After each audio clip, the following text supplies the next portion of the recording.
ni we do no gbe na ne do. Why the meaning of Yomba? On a category you wanna wait till day by.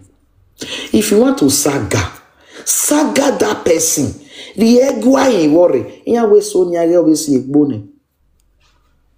Wami me saga yuri. Because the Nijore Bumia Dimana.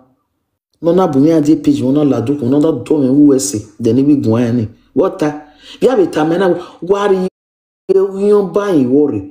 Ijure na we you boy test na we deni ma bi jure na wa ibe gbi na na na den no we come can we saga ijure na we want no mama use them no ro me gbe ya gin na we that is it no re gbi jure ya gin o ma kan we kan yo ba we ni me gbi ni gbi jure gan mi gbo no we no ijure me na we ya gin me we no be ye mi ya gin me e ma ti bo wa ife nya gbe ewe bo e ma fe nya gbe ma dado e ma ge na ta de fi moto wa na de. Imagine that imoto na wa 30,000 yard 30,000. Awa me ti ma imani de. Awa imoto na. Ti roba. Mani de na. Ni yo ba yin. E brokosi wa we mi dan. Iwa go egui o mi. Ima ti o ba de. Because me mind no ba area. He made that right. Anything. E have. E have na do gua with TikTok.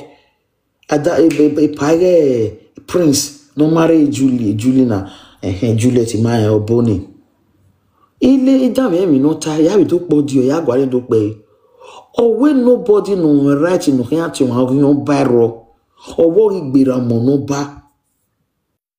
De ba o to na take abi 12 page me na o gbe awala do iwe go atu o ina we iwe yo wa ye kemi we go atu bro o wa kemi e man no dey am stop e or where nobody no me right no can take go atu o igbera wan ne va va rivie na me e ka me kik be no ga ro du kun we de ni man ga gun e ya ga confess we even no can no me wa be are live e de na ga even no kemeno e man ta o when me right na ga ti o ma gun ba on is e panasiko siko wa no kwa sike baba e ri meria e teme na ri ra me ta ma uno se na ta mama me ni ra ta ma e ni pana na do ta e pana i do ta e ina ga ta na wa ma be ga ni me type i do ta na e ti support jori wa me right wa kan ti o ma gun ba on ti e baba. But Jore or maybe a brokosi now with me down. Ukpo weno no guegui. Then when I yo egwa we brokosi now only me understand. A brokosi now you where you wear no wa or call a brokos. Wagegi gwe talo wagegi one do say brokos every day wa me bogbe brokos. The mon wa ya me bogbe brokos. The money brokos ga ya tie boye kenu wa like. Ave we. Ah, the mon wa ya because we to bu we one man like o wa no wa. A life e redo e we bogi yo ya doka in Europe. We were knowing the meaning of egwa. We are not yegwa fun no e. Any sumoti ogunba. Gbe yo ka no gbe wo gbe na e baba wu wa e o wa e. Don wa no wu ero ni baba if your ba ma ya fe hin.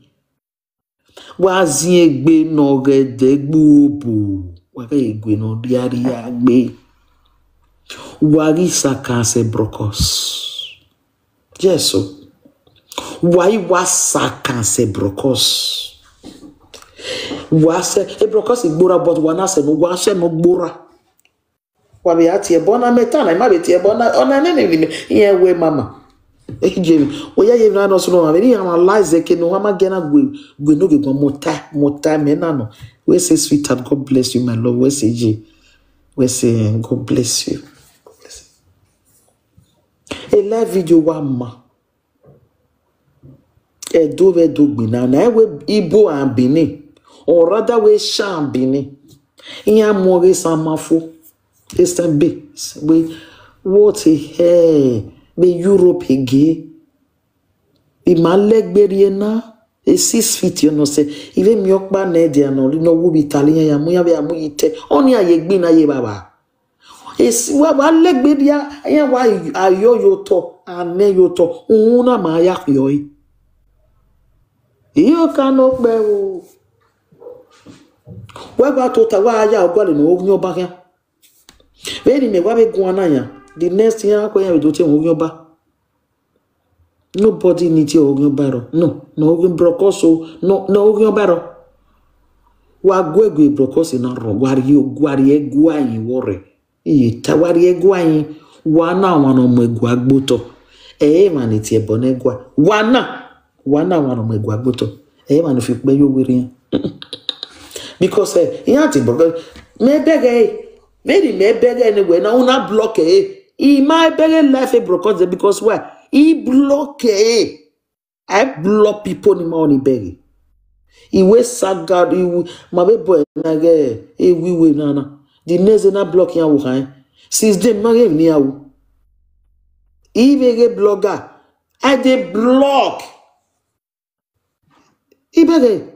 Ne blockers go live. He bege. He me FYP he me. Even man like he be me mo block Yes.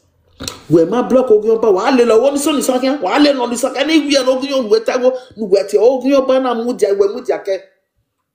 Agi ogionba we no. Ogionba what was to say my sister? Yeah, it get no sense. That we baba correct one.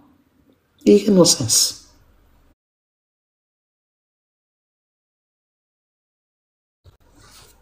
It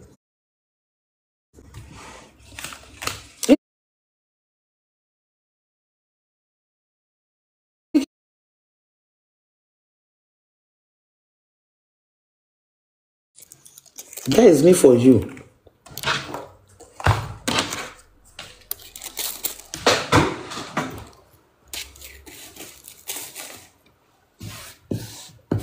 Everywhere.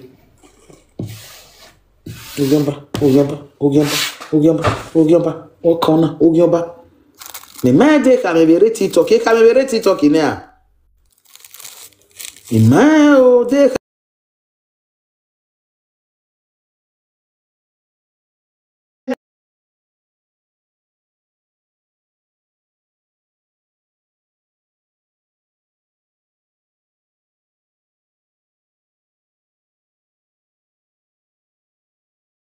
yana wa name Ogionba we na fi o. Ene nu wa kere.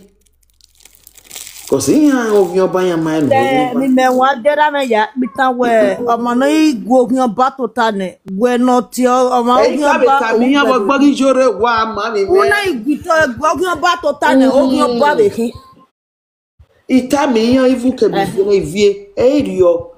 Ogionba ya so nu erira meta ma me o ga je ki ni. O de no laari eze ala. Wa Ogionba be nu wa ti yan Ogionba wa ne ya ji ya si won every day.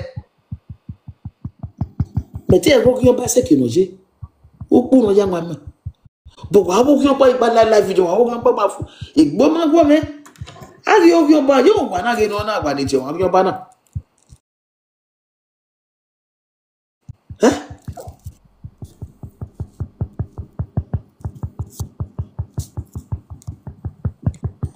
Sister Muto, if you dey tap you mute. Mute. Why do we not quality? It don't make sense. Don't make sense at all. Ame waro Italy no we are this. Ibi agi mama. Nieti Italy boy maro we owe. We wa wo me no de wa de do. No dey adi ati. Na mai ba dojo. E mai ba dojo wa si egbe ekwa. Ewu ni me ya gbe ban, Imagine you we gbe ga ariwe sin. Ewu ni me ya load ni kin. O imagine ewu nya na je trouser nya black trouser na. It black. Na igbe to je sweater nya sweater na ke do me jakaba next month jaka de me vien ade. O kin ato soto. E oni eje na me de ni de. Ko se gbe me. Wa bi kin o mane. Gbe me wa call it Tony.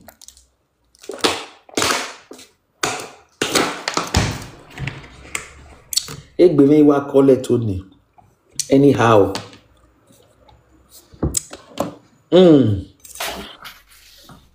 Mama Juju.